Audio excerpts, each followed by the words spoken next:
Howdy do, y'all. This is John, and today we are talking about Still Wakes the Deep, a video game that came out last year by Sumo Digital, I believe it's called. And in Still Wakes the Deep, you are playing as the Scottish oil rig worker. You're on this oil rig in the North Sea. You're kind of in some legal trouble, but then this huge mass comes out of the ocean. And now you and, quite a few of your friends, your compatriots, are trying to figure out a way off this rig. The only problem, not only is this mass seemingly intelligent, this thing is turning your friends, your compatriots, into these creatures that are hunting any survivors down. Okay, so getting into it, first and foremost, what I liked about the video game. The actual gameplay, there are a lot of elements, that make this an extremely effective survival horror experience. First and foremost, these creatures that you're having to deal with, again, they're people that your character knows. Kaz, that's his name. He knows them all. So, yeah, that kind of makes things just a tad bit more intense. But also, you're having to run from them. You're having to hide from them. And, distract them by throwing objects from where you're at to clear across the other end of the room you're in. And to make things even worse, there are no weapons at all. There are no weapons. This is a British game. It deals with, technically Scottish but British characters that have to, abide by British law. So no firearms in the oil rig. Then again, considering how oil rigs are, I would not be surprised if that's like a mandate worldwide. No firearms in the oil rigs. Just one bullet in the oil tank. That'll screw things up. Somewhat makes a little bit of sense to me. So yeah, things are really intense when you're dealing with Trots or Rennick or Muir, I believe that's how you pronounce his name. Because all you can do is run. When they see you, all you can do is run. Run and hide. That is it. Now, in terms of the storytelling and, the characters, the best developed character is the main character, Cameron Kaz McCleary. Kaz, that's his nickname. He is, just this person, just this guy who wants to see his wife and 2 daughters again. That's all he wants to do.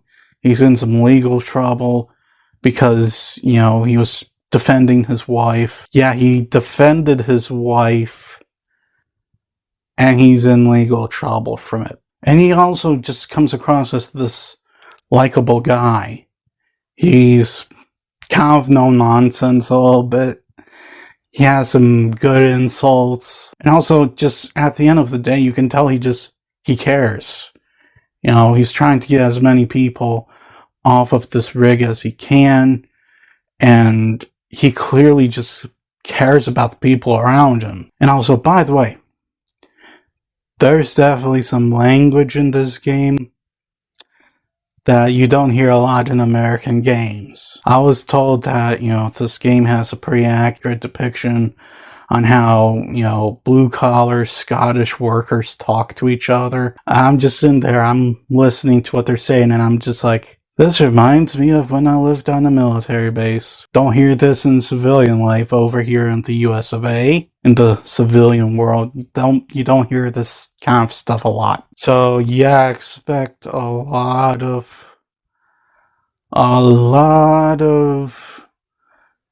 swearing and stuff you don't commonly hear over here in the civilian world of America. And no, that's not a bad thing at all. It's not. It's just Scottish people giving each other crap. That's all it is. I also have to talk about the graphics in this game. This game, you know, it looks very nice. It's a very nice looking game. The game developers, from what I understand, they're just a small studio over in Britain. And, you know, good job, guys. I don't know how limited these guys were on financial resources. I know the game engine they used is really strong, but these guys, you know, gave it their A game, and I can tell they're clearly talented and know what they're doing. And in terms of the narrative, I like the narrative of the game. It obviously borrows a little bit from Resident Evil, the whole, you know, isolated location thing. Clearly borrowed from Resident Evil. But in terms of everything else, you know, this game's very original. Creatures, I don't know if they are based off Scottish mythology or if the, you know, actual creators of this game came up with them. But, you know, they are a pretty original element to the game. I don't recall ever seeing things that look like them at all. And also just the overall story itself is well structured, well written, and by the end of the whole thing, you know, the ending is just kind of this very emotional moment in the game.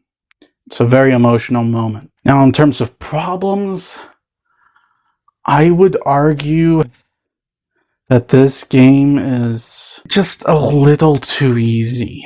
I'm not going to lie, I was very much able to just easily figure everything out, and the whole yellow paint stupidity did not help in the slightest bit. And yes, the problem's not just the yellow paint, I'll get to that in a second, but the whole layout of everything is just so easy to just look and go, okay, I need to go there. Now I have to talk about the yellow paint thing.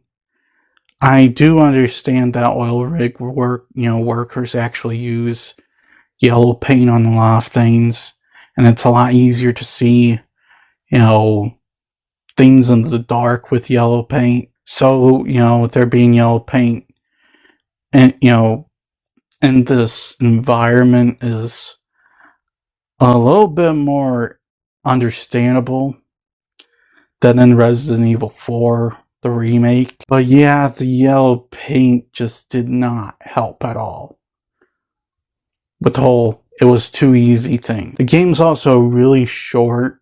I finished in like 5.5 hours total anyway. Which I know I did that with Black Ops Cold War and the Resident Evil 3 remake. There is a bit of a difference between those and this, in that I was actually enjoying this game and I just didn't want it to end, you know, that quickly. Whereas with those, I was more kind of gunning it, trying to finish those games because I was getting annoyed. So guys, at the end of the day, Still Wakes the Deep, it was a good game. I'm not gonna lie. I had some issues with it. It was definitely too easy. Yeah, you know, the whole yellow paint situation's just annoying at this point. And it was too short, undeniably. But it more than made up for it with its strong storytelling, the survival horror element. This game's intense. You like the main character. You like some of the side supporting characters. It's a good story. Definitely borrows a little bit from Resident Evil. But just the overall idea of being in this isolated location. I would definitely very much recommend Still Wakes the Deep if you're interested in some new survival horror game. Because we're all still waiting for Resident Evil 9.